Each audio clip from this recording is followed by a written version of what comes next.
Voilà. Bonjour à toutes et bonjour à tous. Je suis vraiment ravi d'introduire cette première session aujourd'hui. Euh, Dans la région, comme vous le savez probablement, le réseau hospitalier, là on parle d'hôpital, on sort du projet. Le réseau hospitalier est organisé avec des structures de taille différentes. On pense au CHUV, gros hôpital, on pense au HUG à Genève, mais il y a aussi d'autres structures comme l'ensemble hospitalier de la Côte, qui a son vaisseau amiral, entre guillemets, qui est l'hôpital de Morges, qui se trouve ici pas très loin. Mais en fait, l'ensemble hospitalier de la Côte, c'est pas seulement un hôpital, c'est tout un réseau de soins en fait organisé dans la région. Donc vous imaginez la coordination, le développement qu'il faut mettre en place pour arriver à faire fonctionner tout un ensemble de structures de ce type-là dans une région autour de nous. Et nous avons la chance ce matin d'avoir le docteur Michael Derham, qui est le directeur général de l'ensemble hospitalier de la Côte, qui va venir nous partager justement son expérience par rapport à cette activité de développement. Donc déjà un tout grand merci et je vous prie d'accueillir le docteur Michael Derham.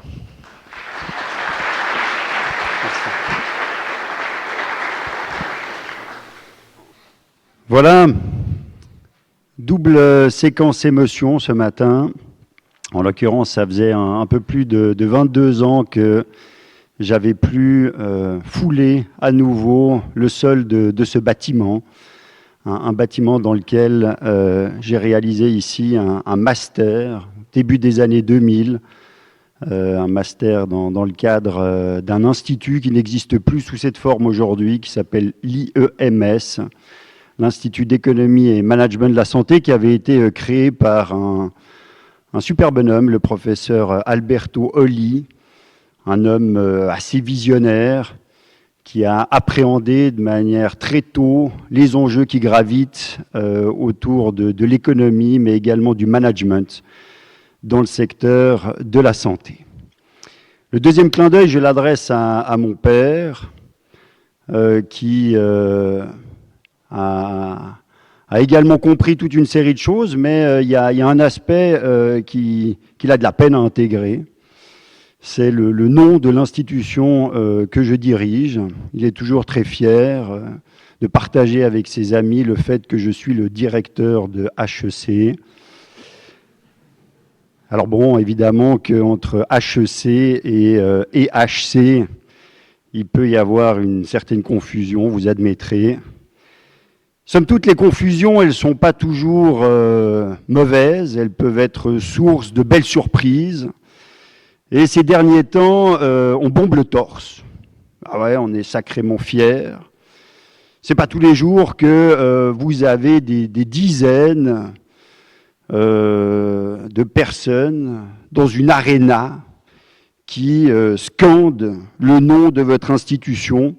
Alors évidemment que nous, on est extrêmement fiers quand on entend dans cette patinoire vive les HC. On se dit que ça doit être pour nous, quelle chance nous avons. Voilà, j'ai choisi de partager avec vous ce matin un thème qui est un fondamental dans le management de projet. Pour certains, ça va être on va enfoncer une porte ouverte, mais c'est toujours intéressant de revenir sur les fondamentaux. Au sein de notre institution, on n'a pas tellement l'habitude des discours sur l'action, mais plutôt la preuve par l'action. Donc ce que je vais essayer de tenter de faire au fil de cette présentation, c'est de faire la démonstration de toute l'importance de ce fondamental que je souhaite partager avec vous ce matin. Alors je dirige une institution de santé. La santé, c'est un élément un peu particulier. On est tous extrêmement concernés par la santé. Parce qu'en fonction de la position dans laquelle on se retrouve, on peut avoir un avis parfaitement divergent sur les priorités qui vaut la peine de considérer. Dans cette salle, toutes et tous, à un moment donné, nous sommes des assurés. Et puis évidemment qu'en étant assurés, l'objectif, ou en tout cas notre intérêt numéro un, c'est de pouvoir disposer de primes d'assurance maladie les plus faibles possibles, les plus compétitives possibles, Bref, tenter de dépenser le moins par rapport aux enjeux de santé. Mais ça peut nous arriver également de notre côté de nous retrouver dans une position différente qui est celle du patient. Et puis évidemment qu'en étant patient, notre intérêt il est différent. C'est celui de pouvoir bénéficier des meilleurs soins le plus rapidement possible. Et nous, on est dans le monde actuellement de l'immédiateté. On souhaite pouvoir disposer le meilleur rapidement. Et ça nous arrive également, toutes et tous dans cette salle, d'avoir un rôle encore différent, qui est celui du citoyen, qui est amené à voter sur des questions de politique sanitaire. Et c'est un sujet d'actualité. On vit un momentum tout à fait particulier dans le secteur de la santé, dans un contexte où la santé est devenue aujourd'hui la préoccupation numéro 1 de la population suisse. Donc les coûts de la santé sont devenus une de nos principales préoccupations. Une principale préoccupation devant les problématiques de retraite, devant les problématiques écologiques, devant les problématiques de conflits mondiaux. La santé est devenue pour nous la préoccupation numéro 1 en Suisse et dans la majeure partie des pays d'Europe. Alors ça se comprend.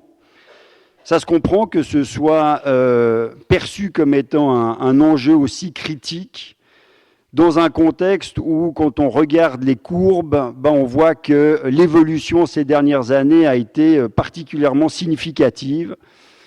Vous avez l'évolution des coûts de la santé qui suit une tendance à 27 degrés, continue sur les 10 dernières années. 27 degrés, c'est pas mal, on a de la peine à l'appréhender, mais 27 degrés, c'est la pente moyenne du pigne d'Arolla, pour celles et ceux qui l'ont fait. Je l'ai fait il y a 3 semaines, je peux vous dire que le pigne d'Arolla, vous le sentez passer, et en l'occurrence, c'est la pente moyenne qui est suivie par l'évolution des coûts de la santé dans le système de santé suisse depuis une dizaine d'années. Avec des salaires qui, évidemment, n'ont pas suivi la même pente, et ce qui fait que les coûts de la santé pèsent de plus en plus dans le panier de la ménagère. En 1990, les coûts de la santé représentaient 5% du panier de la ménagère. Aujourd'hui, c'est 10%, et puis ce qui questionne davantage, c'est que c'est 15% pour les revenus modestes. Donc évidemment, un enjeu extrêmement important. C'est toujours particulier de parler d'une thématique sur la base de chiffres relatifs, et ce qui fait que si on parle de chiffres bruts, la santé va dépasser cette année une limite assez critique qui est celle des 100 milliards. La santé en Suisse coûte 100 milliards. Alors 100 milliards, c'est difficile à appréhender en termes de corrélation. L'éducation en Suisse, quand on prend l'éducation primaire, secondaire, universitaire, c'est la moitié. Quand on prend l'armée, c'est 1% du PIB, c'est moins de 10 milliards. Donc ça permet d'appréhender tout l'enjeu qui gravite autour des problématiques de santé et de la manière avec laquelle on va être en capacité de maîtriser l'évolution des coûts de santé de notre pays. Alors on peut se dire, mais finalement c'est pas si grave, vu qu'on est tous concernés par cette problématique des coûts de la santé, dans un système qui nous offre des soins d'une extrême qualité. Je parlais hier avec un directeur d'hôtel lausannois qui me disait « mais quelle chance on a de pouvoir bénéficier d'un système de santé aussi performant ». Alors il faut avouer qu'il l'est. Vous avez sur le graphique suivant un nuage de points. Alors c'est toujours compliqué à lire, mais en ordonnée, vous avez l'espérance de vie. Donc évidemment que les pays qui sont les plus hauts sur ce graphique ont une espérance de vie élevée. Et en abscisse, vous avez les dépenses de santé per capita Le pays au monde qui dépense le plus de santé per capita, c'est les États-Unis. Et pourtant, ils n'ont pas l'espérance de vie la plus élevée au niveau de cette planète. Alors la Suisse s'en sort pas mal, il faut avouer. On a une espérance de vie qui est élevée, qui était presque aussi élevée que celle du Japon, mais avec des coûts de santé qui sont pratiquement les doubles. Donc voilà, la Suisse se situe là, deuxième pays au monde en termes de dépenses de santé après les États-Unis, avec une espérance de vie qui est similaire à celle du Japon. Cette évolution dans l'augmentation continue des coûts de santé en Suisse, mais dans également la majorité de nos pays voisins, elle met le système sous tension. C'est devenu un enjeu d'actualité. Il n'y a pas un jour qui passe sans que la presse se fasse le relais des enjeux qui gravitent autour des coûts de la santé et de la manière avec laquelle on va être capable de les maîtriser. C'est un sujet d'actualité à telle enseigne que la semaine prochaine, lundi prochain, les médecins français ont annoncé une grève illimitée des médecins de premier recours et des internes. Les internes, c'est les médecins qui travaillent dans les hôpitaux. Quand on annonce une grève illimitée des médecins de premier recours et des internes, c'est comme si sur un corps humain, on gelait ou on mettait en pause l'ensemble de nos neurones, qu'ils soient périphériques ou centraux. On devient paralysé et les perspectives sont évidemment critiques. Donc c'est un sujet hautement d'actualité avec des éléments emblématiques, des cris du cœur qu'on a pu voir, qui ont été largement partagés, et en l'occurrence le CHU de Caen a poussé un cri d'alarme il y a un petit moment avec une image emblématique où ils ont fait apparaître un SOS sur les vitres de leur hôpital, de leur établissement hospitalier. C'est important d'appréhender parce que c'est le contexte dans lequel on évolue. On est dans un système qui est sous tension extrême et on doit conduire nos activités, mobiliser des équipes dans un contexte tel que celui-là. Alors on peut se dire, bon, ça concerne que certains établissements, pas d'autres. Il y a un établissement que je souhaite partager avec vous qui est emblématique, c'est le CHU de Bordeaux.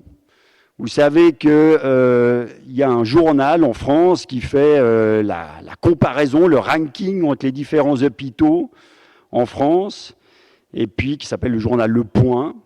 Et en l'occurrence, ce journal, sur la base de toute une série de critères, a élu le CHU de Bordeaux numéro 1 dans le ranking des hôpitaux français en 2019, en 2020, en 2021. Il était deuxième en 2022.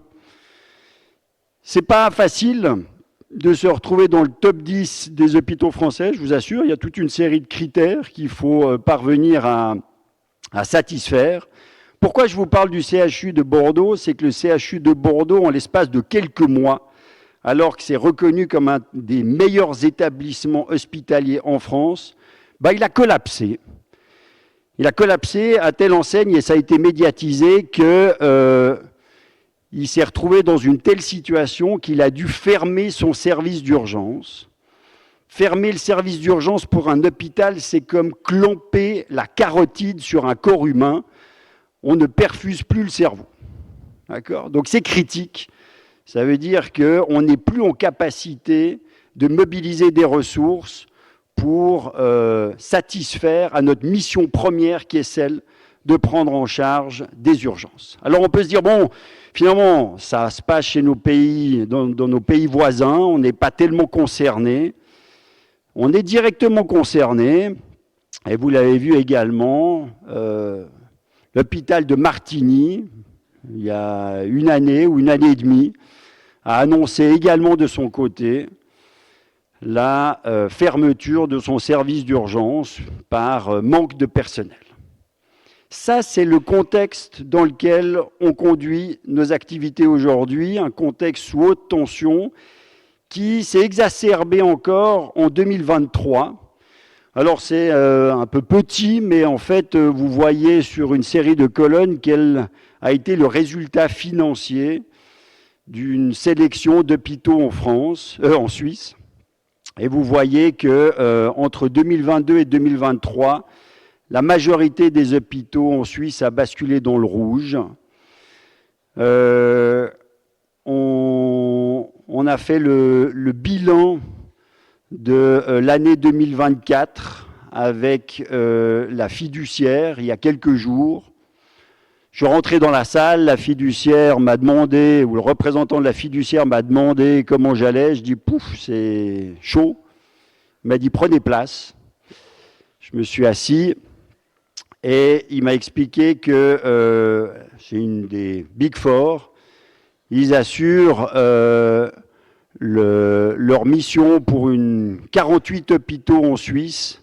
Et il a évoqué le fait que sur les 48 hôpitaux en Suisse, à sa connaissance, il n'y en a que 2 qui étaient juste à flot, dont l'ensemble hospitalier de la Côte.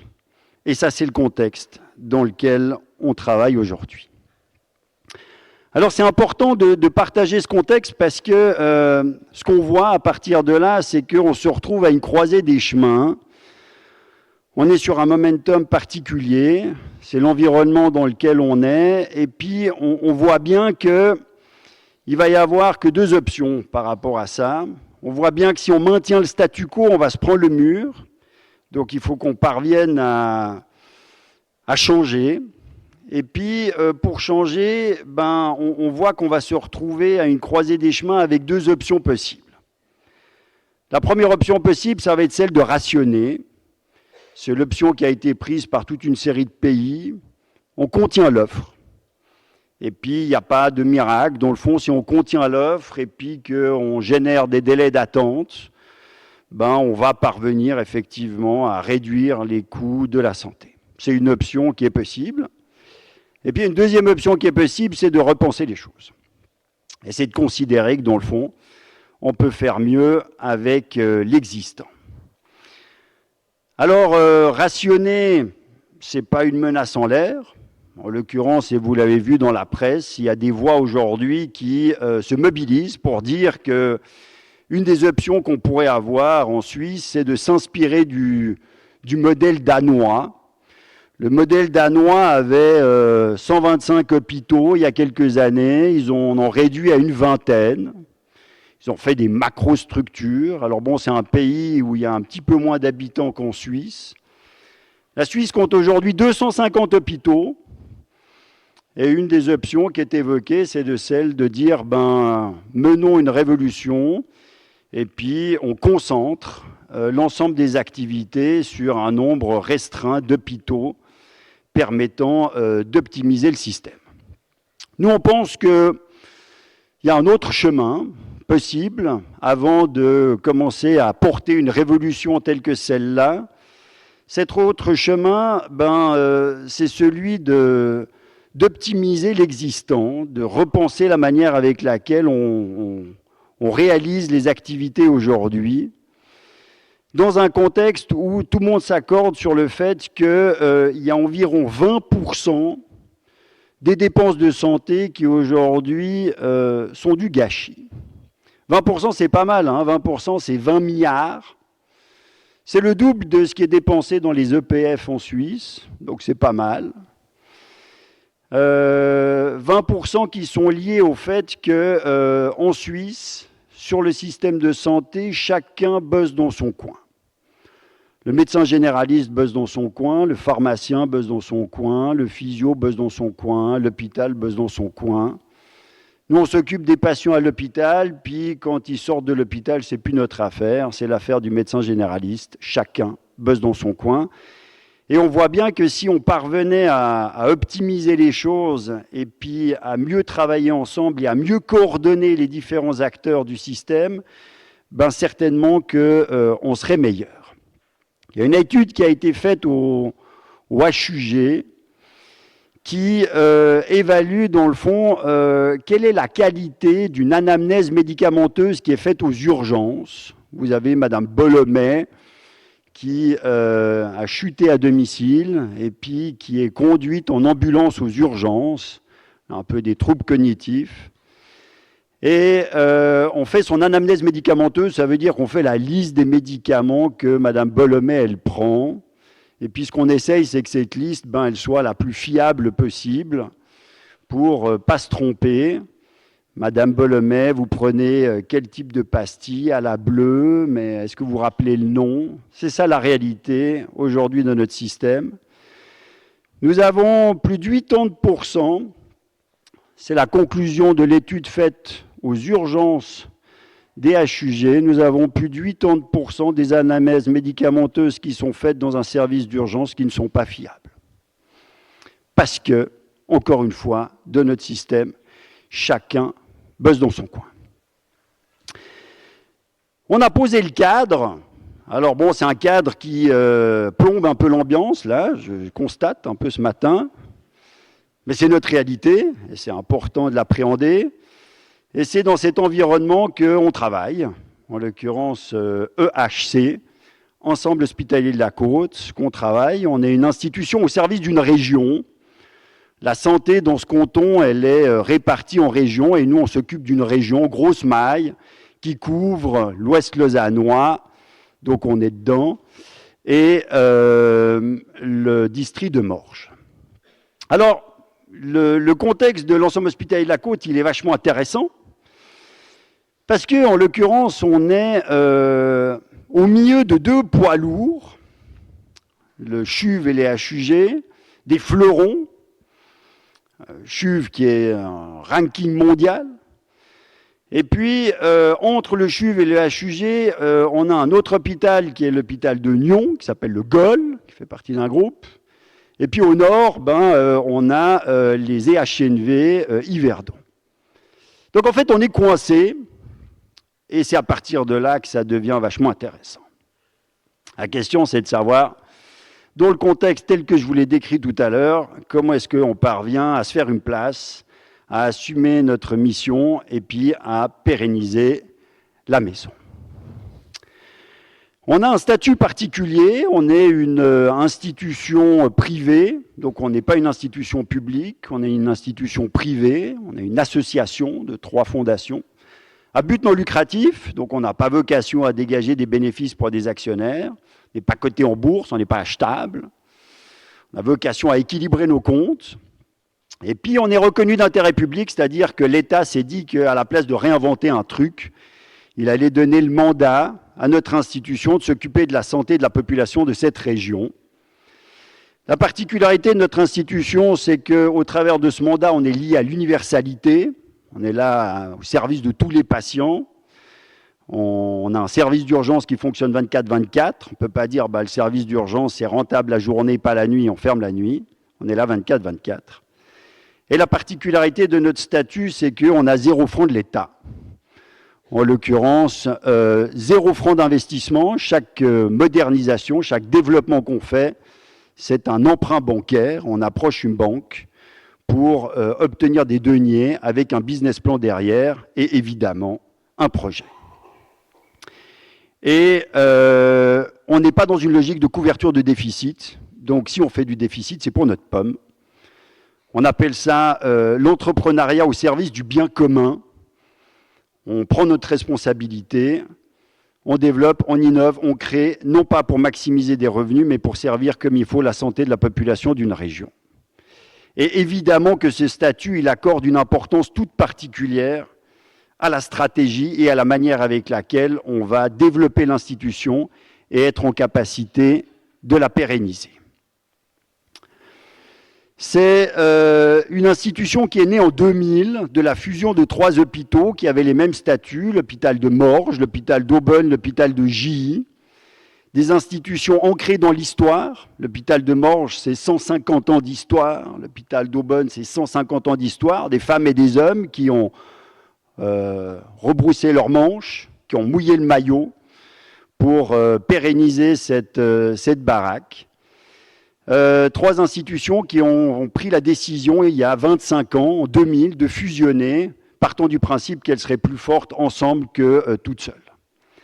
La particularité de cette institution, ou de cette fusion, c'est que ça a permis la création du début d'un parcours de santé. L'hôpital de Morges est devenu un hôpital de soins aigus. Madame Bollemet, qui a chuté, qui a une fracture de hanche, sera opérée sur l'hôpital de Morges. Et puis ensuite, pour optimiser ce parcours, il y a un lien direct avec la rééducation, 2 hôpitaux de rééducation, Aubonne et Gilly. Donc Madame Bollemet, assez rapidement, peut aller en rééducation. Et puis si Madame Bollemet présente des troubles cognitifs, puis qu'un retour à domicile va être compliqué, le parcours patient se complète avec 3 EMS. Donc la fusion de l'ensemble hospitalier de la Côte en 2000 a permis la création du début d'un parcours de soins. Et la particularité de notre institution, qui n'est pas très commune, c'est qu'on a complété ce parcours avec la médecine de premier recours. On a 25 centres médicaux. Dans le fond, ce qu'on a fait, c'est qu'on a rallié la médecine de ville à la médecine hospitalière, partant du principe que la bonne médecine, c'est une médecine de proximité, avec des professionnels qui se connaissent, qui partagent des liens de confiance et qui partagent un même système d'information. L'ensemble hospitalier de la Côte a ainsi évolué en 2000 de cette structure hospitalière à un réseau de soins coordonnés. Voici à quoi ressemble notre institution aujourd'hui. On est présent sur une 30aine de sites. C'est une 40aine de spécialités médicales. On a évolué sous la forme d'un réseau, unique sous cette forme en Suisse, il n'y a pas d'équivalent, au service de la santé de la population d'une région. Lorsque votre médecin généraliste, il est sur le campus de l'EPFL, dans le centre Arcade EPFL, et qu'il suit un patient qui a été pris aux urgences de l'hôpital de Morges le week-end dernier, il accède à son système d'information et à son dossier. S'il fait une radio au centre médical, la radio elle est lue par les radiologues de l'hôpital. Si les radiologues de l'hôpital voient qu'il y a une complication, ils peuvent solliciter l'avis d'un pneumologue ou d'un cardiologue sur site. On a évolué sous la forme d'un réseau qui est reconnu par PwC, qui sort annuellement un rapport que je vous recommande par ailleurs, sur les enjeux du système de santé, puis la manière avec laquelle ça vaut la peine de s'en préoccuper. On a évolué sous la forme d'un réseau qui est un modèle, qui est notamment un modèle recommandé dans le cadre de cette publication 2020 par PwC, qui permet d'optimiser la coordination entre les acteurs de santé et donc d'être meilleur. Une évolution qui nous permet encore, comme évoqué tout à l'heure, d'être équilibré, d'être stable, et qui est reconnue comme une institution aujourd'hui performante. Il y a 2 ans, il y a eu un élément particulier dans le canton de Vaud qui a été la planification hospitalière. On a pris tous les hôpitaux du canton, on les a mis dans un tamis, on les a comparés, et puis on a pu appréhender dans le fond quelle était la performance d'un hôpital par rapport à l'autre. Et belle surprise, on a pu constater à ce moment-là que nos 3 sites sortaient en top list dans le cadre de la planification hospitalière vaudoise. Il y a un élément qui nous embête un tout petit peu dans le système de santé actuellement, c'est qu'on est dans un cercle vicieux, inflationniste. On est dans une logique où, dans le fond, vous avez un assuré qui paye des primes d'assurance maladie. Quand il est patient, son objectif de son côté, c'est de pouvoir bénéficier de soins rapidement. Donc, il sollicite des prestataires. Le prestataire, il réalise des actes. Et puis, l'assureur, il répercute les coûts qui sont payés par des assurés. Donc ça, c'est le système de santé suisse tel qu'il existe aujourd'hui. C'est un cercle vicieux, inflationniste. Et c'est une des raisons qui amène à cette pente de 27 degrés dont j'évoquais tout à l'heure. On a essayé d'enrayer le système avec une proposition qu'on a déposée à l'OFSP de changer le modèle de tarification sous la forme d'un forfait pour essayer de repenser l'affaire de manière complètement différente, permettant non seulement de s'occuper des prestations, puis de délivrer des prestations, mais également de s'occuper de prévenir l'apparition de la maladie, tenter de sortir de cette logique du business de la maladie. C'est un projet qui est actuellement en cours de discussion. Et en attendant, on a conclu un accord avec un assureur maladie, la CSS, qui permet de financer des prestations qu'on ne pourrait pas financer par la LAMAL de base. Et cette institution, elle a été retenue par l'OFSP comme étant l'un des 20 projets innovants du système de santé suisse aujourd'hui. Ce qui fait que la question que je vous pose, et on va le faire par un lever de main, c'est dans le fond, est-ce que l'évolution de cette institution, elle est convaincante ou non? Je propose que celles et ceux qui considèrent que l'évolution, elle n'est pas convaincante, vous le fassent par un lever de main. Merci. Et que celles et ceux qui pensent que cette évolution, elle est convaincante, le fassent par un lever de main. Excellent. Et on va passer au vif du sujet. C'est fascinant. On est là pour parler de gestion de projet. Vous avez été presque à l'unanimité convaincus que cette évolution est une évolution qui tient la route. Super. Super. C'est quand même tout à fait fascinant qu'on puisse faire une présentation sur 33 diapositives en se regardant le nombril et en n'évoquant à aucun moment de cette présentation le bénéficiaire, qui est le patient. Et en l'occurrence, on a tout à fait omis, pendant ces 33 diapositives, de parler du principal concerné et des avantages que lui pourrait avoir à bénéficier d'une organisation telle que celle-là.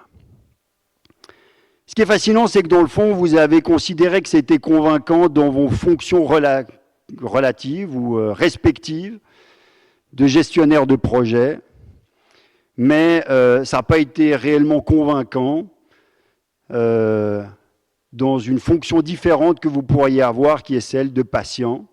Est-ce que, dans le fond, si vous étiez patient, vous auriez choisi d'être pris en charge au sein de notre organisation? Il y a un médecin, lors des résultats de la planification hospitalière que j'ai partagé au collège médical il y a 2 ans, il y a un médecin-chef, le docteur Luca Di Mare, qui a fait cette sortie devant le conseil d'administration. Il a dit « Bravo, Michael, super, tu as fait le job, c'est nickel, maintenant tu peux aller voir ailleurs. » Partons du principe que, dans le fond, on a fait ce qu'il fallait pour sécuriser l'institution.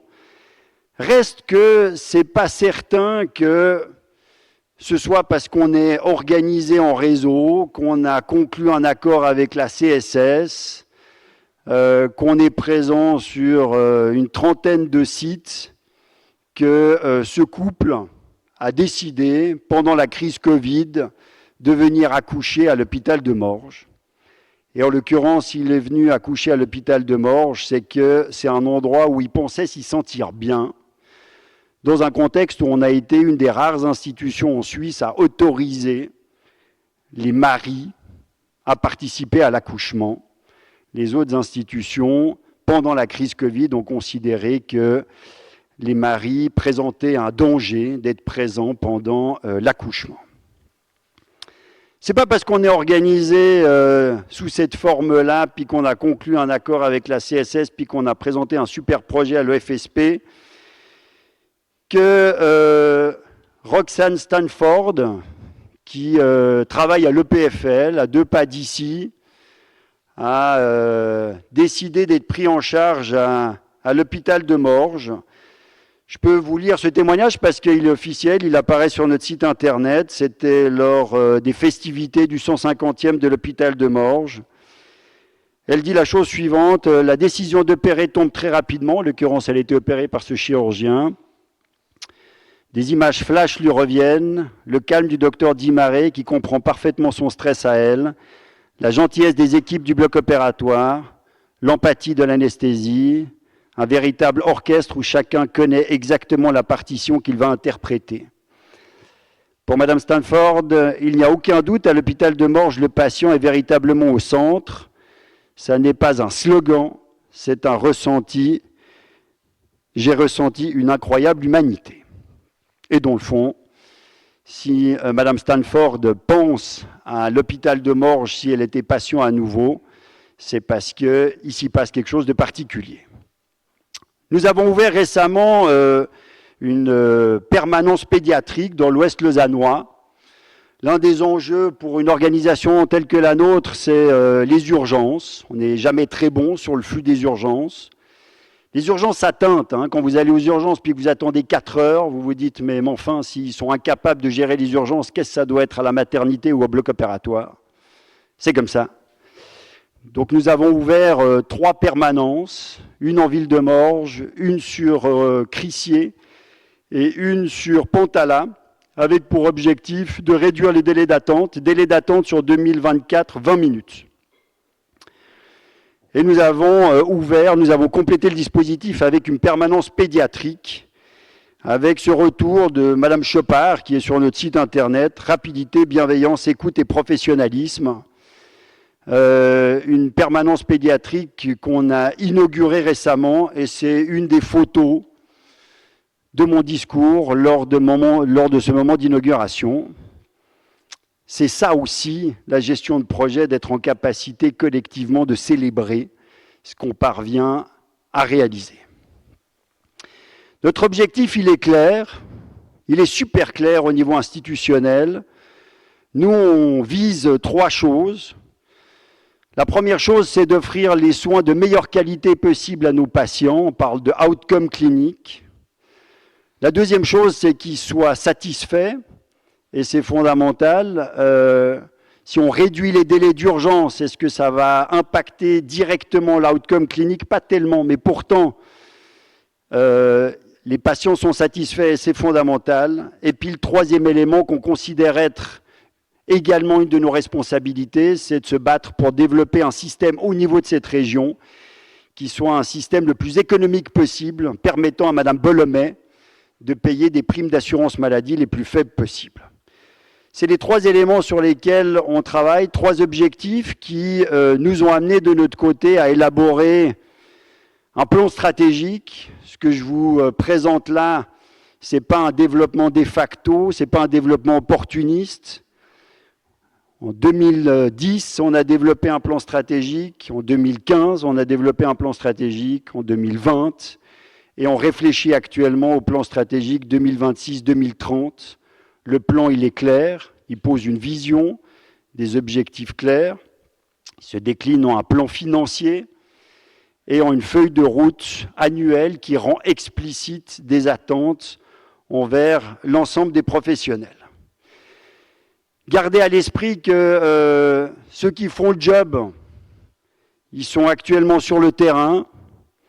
C'est la doctoresse Marion Dupré, cardiologue, qui s'occupe de faire une imagerie cardiaque d'une patiente. Ces 3 cuisiniers, Florian, Clément, Alexandre, qui étaient récemment un concours suisse sur la restauration collective et qui ont fini 2e, puis qui se donnent au quotidien pour offrir le meilleur repas possible à leurs patients. C'est le docteur Vianney Perrin, palliatologue de notre service de soins palliatifs où il y a actuellement des patients, sur l'hôpital d'Aubonne. Ce que je souhaitais partager avec vous, c'est que tout ce qu'on entreprend, tous les outils qu'on développe, toute la méthodologie qu'on applique, au final, elle n'a qu'un seul objectif, c'est de parvenir à embarquer et à mobiliser les professionnels pour que chacun sache précisément ce qu'il a à faire, à quel moment. Ce qui fait qu'à la question ou à l'observation du docteur Dimaré qui m'a dit devant tout le monde, voilà, tu as fait le job, à partir de là, tu vas pouvoir potentiellement aller voir ailleurs, ma réponse a été la suivante. Accroche-toi mon coco, car nous n'avons fait que la moitié du chemin. Et il a rétorqué de son côté, j'embarque et je me réjouis. L'enjeu de tout ce qu'on entreprend, c'est la capacité à mobiliser des collectifs au service d'objectifs et de missions communes. Je vais partager, avant de terminer, juste une diapositive pour conclure cette introduction, que je vous remercie d'ailleurs de m'avoir fait l'honneur de présenter. On ne fera jamais une bonne stratégie ni un bon projet en mettant avant des caractéristiques techniques, des tableaux ou des comparatifs. Il faut transmettre une émotion. J'espère à l'issue de cette présentation que si vous étiez en contact à un moment donné avec notre institution, vous seriez en confiance. Un conseil, restez loin des hôpitaux. Mais si vous avez besoin de nous, on sera là. Et je vous propose de garder cette énergie collective pour le magnifique programme qui vous est proposé aujourd'hui. Et si ce soir, dans les gradins ou devant votre petit écran, vous vous retrouvez face à une équipe qui donne son maximum pour poser le POC au fond des buts, n'hésitez pas à crier.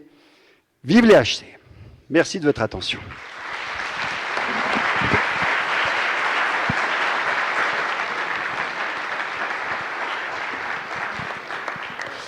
Un tout grand merci, c'était vraiment hyper passionnant et en vous écoutant, on se dit, j'en suis convaincu, étant moi-même dans le domaine hospitalier, mais qu'on voit, pour faire le lien avec le management de projet, que finalement, à travers le parcours du patient, le parcours du client, finalement, aujourd'hui, les patients sont aussi des clients, naturellement, qu'il y a toute cette notion de coordination, de communication, de processus dans un contexte d'obligation de moyens, comme vous l'avez bien expliqué, qui est particulièrement complexe. Et donc, en ce sens, la présentation que vous avez faite, et j'ai trouvé, était particulièrement intéressante.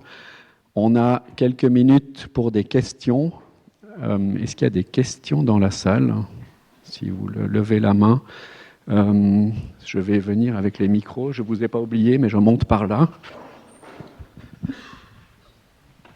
Merci. Bonjour. Déjà, merci parce que ça clarifie ou permet en tout cas de voir l'autre côté du rideau, chose qu'on ne voit pas forcément de l'extérieur. Question un peu bête par rapport à la fameuse pente que vous avez mentionnée tout à l'heure. Je ne parlerai pas des performances sportives, ça, on en parlera tout à l'heure. En revanche, est-ce qu'il n'y a pas aussi cette logique d'augmentation de coûts de par le vieillissement aussi simplement de la population? Est-ce que c'est qu'une question vicieuse ou est-ce que je veux dire au niveau de cette évolution-là, ou est-ce que parce qu'on considère qu'aujourd'hui, je ne sais plus le chiffre, mais il y a une personne sur 10 maintenant qui a plus de 60 ans partout dans le monde, c'est pas qu'en Suisse, ça n'induit pas aussi le fait qu'il y ait une augmentation des soins et donc fatalement des dépenses. Voilà. Alors bon, j'avais fait, je crois que c'est même dans cette salle, une petite conférence, un petit symposium il y a 20 ans sur est-ce que le vieillissement de la population est-il responsable de l'augmentation des coûts de la santé? La réponse est oui, mais à la marge. On estime qu'environ 15% de l'augmentation des coûts de la santé sont liés au vieillissement démographique. Alors vous avez raison que la corrélation est directe. Plus on vieillit, plus on consomme de soins. Le vieillissement est le principal facteur de risque dans la consommation des soins. Mais pas que, et de loin pas que. L'augmentation des coûts du système sont liés à toute une série de facteurs. Le premier, c'est que le système s'est emballé. Et puis, il y a des facteurs très tangibles comme l'innovation technologique, par exemple. Vous regardez les prix des derniers traitements d'immunothérapie ou oncologiques et ça donne une partie de la réponse.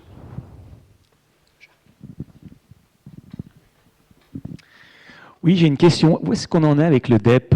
avec le dossier électronique du patient, parce que vous parlez, donc il faut se mettre en réseau. Moi-même, je viens de faire une échographie, et puis effectivement, il n'y a pas de DEP, il n'y a rien, mais là, il faut y aller, quoi. Qu'est-ce qu'on attend? Alors, ça c'est un joli projet, hein. Sacré projet. Bon, disons, il faut être très honnête, hein, la Suisse est en retard. Alors bon, des fois c'est un avantage, parce que ça permet d'accélérer, mais on est super en retard. Par rapport à d'autres pays, rien que par rapport à l'Espagne, hein, par exemple. En Espagne, vous avez un dossier partagé largement entre toute une série d'institutions au niveau des provinces. Le DEP, on en est au balbutiement. Un projet d'une envergure incroyable, qui, sur le principe, certainement a été assez bien pensé, mais qui fait face à toute une série d'immenses difficultés, dont la difficulté numéro 1, c'est l'enrollment. Donc la manière avec laquelle on est en capacité d'enrôler la population suisse par rapport à ce dossier. Je n'ai pas les derniers chiffres, mais je ne sais pas quoi, il y a 30 000, 40 000, 50 000 personnes en Suisse qui se sont enrôlées. Donc évidemment, pour un projet d'une telle envergure, c'est une goutte d'eau. Donc on en est vraiment qu'au tout début. On a pris l'option de notre côté, donc on a une obligation légale, hein, d'alimenter le DEP. Donc nous, tous les jours, on a des documents de patients qui partent dans le DEP, hein, tous les jours. Nous, on a pris l'option d'avancer sur ce qui était sous notre maîtrise, dans un contexte où l'une des convictions qu'on a, c'est que la bonne médecine, c'est une médecine de proximité. La crise Covid, on a fait la démonstration. Si on s'en est sorti en Suisse, c'est pas parce qu'il y a eu des super décisions de politique sanitaire qui ont été prises au niveau européen ou au niveau suisse, ni même au niveau cantonal. Il faut être honnête. C'est les régions qui se sont organisées, qui se sont super bien organisées, qui ont fait le job. Et nous, on part du principe que si on est en capacité déjà régionalement de partager les informations, c'est un gain qualitatif énorme. Donc on avance de cette manière-là au niveau régional, tout en étant interfacé à un grand projet national qui a de la peine à avancer. Voilà, on a juste encore la place pour une dernière question. Merci. Je fais partie du réseau depuis le 1er janvier de cette année, suite à une émission TV. J'ai téléphoné à Aubonne, puis à Morges, et Aubonne et Morges disaient quoi? Quel réseau? EHC, c'est quoi? Et finalement, c'est l'assurance CSS qui m'a renseigné. Voilà. Je pense que, enfin, je vous remercie d'avoir fait cette pub pour ce réseau auquel je participe, et je pense que c'est essentiel. Et j'ai été très convaincu par le fait qu'il y avait un dossier informatisé. Ça a été immédiat. Depuis le 3 janvier, j'ai dû transmettre plein de choses. Donc les choses fonctionnent. Alors est-ce qu'elles ont une durée éternelle? Je ne pense pas. Je pense que les choses doivent encore s'améliorer sérieusement. J'ai une question quand même, parce que j'avais des contacts avec des spécialistes au CHUV ou ailleurs. Et maintenant, moi, j'aimerais que tout se concentre dans le réseau, parce qu'il y a certainement des spécialistes équivalents dans ce réseau, vu sa largesse. Et comment ça se traite, comment on rapatrie les choses, ou comment on coordonne avec des médecins spécialistes qu'on a eus en dehors du réseau. Alors, deux éléments de réponse, hein. On va commencer par la deuxième. À partir du moment où vous êtes pris en charge, et notamment si votre médecin généraliste il est dans le cadre du réseau EHC, il rapatrie l'ensemble des documents sans problème. On échange tous les jours des documents avec le CHUV ou avec les autres hôpitaux de ce canton. Le fantasme qu'il faut avoir, le même logiciel pour partager des informations, c'est un fantasme. En l'occurrence, on peut avoir des systèmes d'information et des dossiers patients informatisés différents, et puis partager des informations au quotidien, puis on en fait la démonstration aujourd'hui. Donc votre médecin généraliste, il est à même de récupérer l'ensemble de vos documents de la part des partenaires de santé de ce canton sans problème. Et puis le deuxième élément de réponse, par rapport à la CSS, c'est normal. C'est normal que ni Aubonne, ni Morges ne vous évoquent ce réseau-là, parce que, en fait, nous, on n'a pas vocation à faire la promotion d'un assureur maladie. D'ailleurs, on n'a pas d'exclusivité. Aujourd'hui, on a conduit un partenariat avec la CSS, mais on est en discussion avec d'autres assureurs maladie et on ne veut surtout pas d'exclusivité. Donc nous, notre objectif, c'est de conclure des partenariats avec tous les assureurs.